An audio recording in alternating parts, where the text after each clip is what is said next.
1 litre ಹಾಲು, 1 litre ಹಾಲು.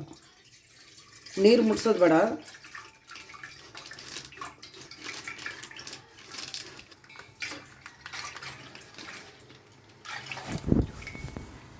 ಅಷ್ಟೇ. 1 ಲೀಟ್ರಿಗೆ 1/4 kg ಅಷ್ಟು ಬೆಲ್ಲ ಪುಡಿ ಮಾಡ್ಕೋಬೇಕು. ತುರಿದು ಹಾಕ್ಬೇಕು, ಬೆಲ್ಲ ತುರಿದು ಹಾಕ್ಬೇಕು.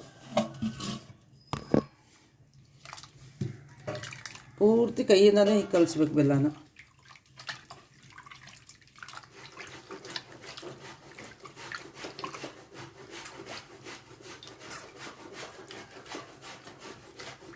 ಬರ ಎಲ್ಲ ಕರಗಿದೆ. ಇದನ್ನು ಸೋಸ್ಕೋಬೇಕು ಇವಾಗ. ಕಿದೋಕೊಂತೀವಿ. ಗಿಣ್ಣದ ಹಾಲು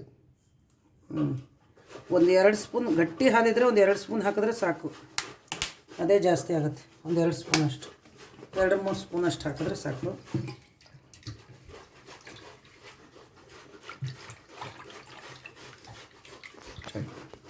ಇವಾಗ ಸೋದಿಸ್ಕೋಬೇಕು.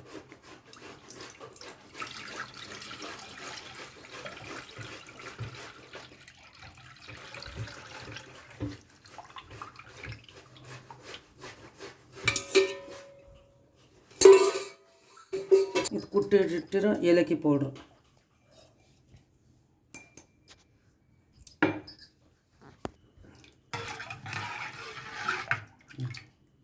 ನೀರು ಬಿಸಿ ಮಾಡೋಕೆ ಇಡಬೇಕಿದು. ಗ್ಯಾಸು ನೀರು ಬಿಸಿ ಆಗಲಿ. ಇದಕ್ಕೆ 1 ಲೀಟ್ರ್ ಹಾಲು, ಸ್ವಲ್ಪ ಒಂದಿಷ್ಟು ಗಿಣ್ಣದ ಹಾಲು, ಒಂದು ಸಾಂಬಾರು ಸೌಟಿಂದ ಒಂದು ಅರ್ಧ ಸೌಟು ಗಿಣ್ಣದ ಹಾಲು, 1-2 ಏಲಕ್ಕಿ ಕಾಯಿ, ಬೆಲ್ಲ ಕುಟ್ಟಿ ಪುಡಿ ಮಾಡ್ಕೊಂಡು ಎಲ್ಲ ಮಿಕ್ಸ್ ಮಾಡ್ಕೊಬಿಟ್ಟು ಸೋದಿಸ್ಕೊಬಿಟ್ಟು ಹಾಲನ್ನು ಇವಾಗ ಕುಕ್ಕರಲ್ಲಿ ಇಡ್ತಾಯಿದ್ದೀನಿ. ಆಯಿತಾ? ಕುಕ್ಕರಲ್ಲಿ ಇಡ್ತಾಯಿದ್ದೀನಿ. ಕರೆಕ್ಟಾಗಿ ಮಾಡ್ಕೊಳ್ಳಿ. ಆಯಿತಾ?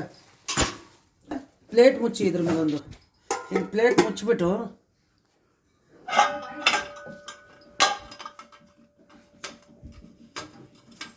ಇದು 1 ವಿಜಲ್ ಬರ್ಸಿದ್ರೆ ಸಾಕು. ನಾವು 1 ವಿಜಲ್ ಬರ್ಸಿದ್ರೆ, 1 ವಿಜಲ್ ಬರ್ಸ್ಬಿಟ್ಟು ನೀವು ಬಿಸಿ ಬಿಸಿ ತೊಗೊಂಡು ತಿನ್ನೋಕೆ ಹೋಗ್ಬೇಡಿ. ಯಾವಾಗಲೂ 1-2-3 ಗಂಟೆ ಆದರೂ ಆಗಬೇಕು. ಮತ್ತು ತಣ್ಣಗೆ ತುಂಬ ಇದು ತೆಗೆದುಬಿಟ್ಟು ಫ್ರಿಜ್ಜಲ್ಲಿ ಏನೂ ಇಡೋಕೆ ಹೋಗ್ಬೇಡಿ. ಫ್ರಿಜ್ಜಲ್ಲಿ ಇಟ್ಟರೆ ಟೇಸ್ಟೇ ಚೇಂಜ್ ಆಗಿಬಿಡುತ್ತೆ. ಕೋಲ್ಡಾಗಿ ಇರಲಿ ಇದು. ಆಯಿತಾ? ಕೋಲ್ಡ್ ಆದಮೇಲೆ ತೊಗೊಂಡಿನಿ, ಗೊತ್ತಾಗತ್ತೆ ನಿಮಗೆ ಎಷ್ಟು ಟೇಸ್ಟಿ ಇರುತ್ತೆ ಅಂತ ಹೇಳಿ. 1 ವಿಜಲ್ ಆದರೆ ಸಾಕು. 1 ವಿಜಲ್